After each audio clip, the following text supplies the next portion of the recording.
Hi guys! Ito na po ang aking full video recipe and procedure ng aking own version na tuna samosa or pwede mo na rin siyang tawagin na Shanghai. Kaya't simulan na natin. Gumamit lang ako dito na isang latang century tuna, sibuyas, bawang at carrots. I-drain lang natin ang ating century tuna. Sige, itaktak mo. Kapag natanggal na natin yung excess oil niyan, i-set aside muna natin yan.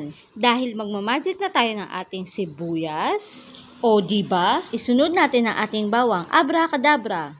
At ang huli ang ating carrots. Dito sa filling ng ating samosa, pwede kayo dyan maglagay ng kahit anong gusto nyo. Pwede kayo magdagdag ng patatas o kaya ng mga gulay-gulay. Again, sa pagpili ng ating filling, kayo po bahala kung anong gusto nyo ilagay sa loob. Kasi ito lang po ang aking own version. Nagisa na nga ako dito ng bawang at sibuyas. Sinunod ko na rin ang ating century tuna at ang ating carrots. Tapos nilagyan ko na rin ng asin at paminta. Iginisa ko lang to ng kaunting minuto. Tapos kapag okay na, iset aside muna natin yan. Habang pinapalamig natin yan, gumawa na tayo ng ating samosa wrapper. Sa paggawa ko ng samosa wrapper, ito ang aking version. Hinati ko lang sa dalawa ang lumpia wrapper. Tapos, finold ko lang yan ng ganyan, tapos nilagyan kong tubig yung dulo niya para ma-sealed sa kabila. Importante din dito na walang butas dapat sa taas. Tapos yan, ulit-ulitin mo lang yan hanggang sa maubos mo na ang iyong lumpia wrapper. Hindi po ako expert sa paggawa niya na, at first time ko lang pong gumawa yan. Inilagay ko lang dito sa ating cloth yung mga nagawa na nating samosa wrapper para hindi siya tumigas. Dito sa ating tuna samosa, pwede mo siya idagdag sa iyong mga ideas na pag nagpiknik kayo,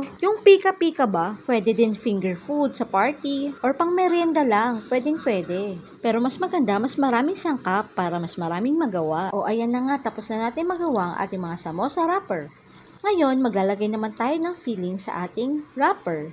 Panatilihin natin nakatago ang ating wrapper para hindi agad tumigas. I-open mo lang sa gitna ang ating wrapper tulad niyan, tapos maglagay ka lang ng paunti-unting filling sa ating samosa wrapper para din matansya mo kung okay na ba yon or hindi pa sapat. Kapag okay na, nilagyan ko lang ng tubig yung sa taas niya sa gilid para ma-sealed natin siya na maayos. O diba, pagkatapos yan, meron ka ng tuna samosa or Shanghai. Triangle Shanghai. Ulit-ulitin mo lang yan hanggang sa matapos mo nang malagyan lahat ng samosa wrapper na tuna filling. At panigurado ako, magugustuhan to ng anak nyo tulad na pagkagusto ng anak ko. Naubos niya na nga eh.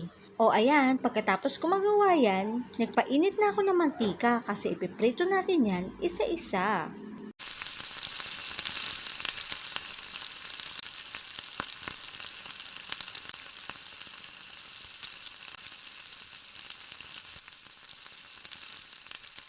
O ayan, meron na tayo masarap na tuna samosa. Sana po nagustuhan niyo po ang video na shinare ko sa inyo na tuna samosa or Shanghai. Maraming salamat. Bye guys!